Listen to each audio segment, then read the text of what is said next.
اب دیکھنا یہ ہے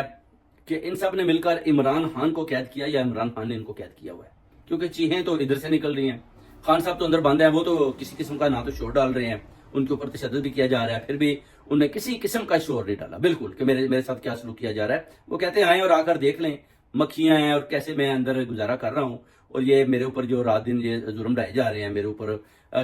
قسم قسم کی اپنا جو ہے نا نفسیاتی میرے اوپر جو اپنا انہوں نے جو تشدد کرتے ہیں نفسیاتی، یعنی مجھے اذیت دینے کی کوشش کرتے ہیں. میں قرآن پاک پڑھتا ہوں مگر آپ دیکھ سکتے ہیں کہ میں کس حالت میں رہ رہا ہوں. اس کا بھی آپ کو یاد ہوگا کہ ادھر کا برطانیہ کا جو گلاس اپنا چارلس تھا جو ادھر کا بہت بڑا صحافی ہے، وہ بھی ملنے گیا تو انہوں نے نہیں ملنے دیا تھا. ان کو پتا تھا کہ اگر یہ ملے گا تو یہ سب کچھ بیان کر دے گا میڈیا پر کہ عمران خان جو سابقہ پرائم منسٹر ہیں ان کو کس طرح اور کیسے برے طریقے کی طرح اڈیالہ جیل میں بند کیا ہوا ہے. اور یہ اپنا ساری چیزیں، اور دیکھنا یہ ہے کہ خان صاحب تو کھڑے ہیں، اب یہ کس چیز بات کی چیخیں مار رہے ہیں، وجہ کیا ہے، یہ کیوں ڈرے ہوئے ہیں؟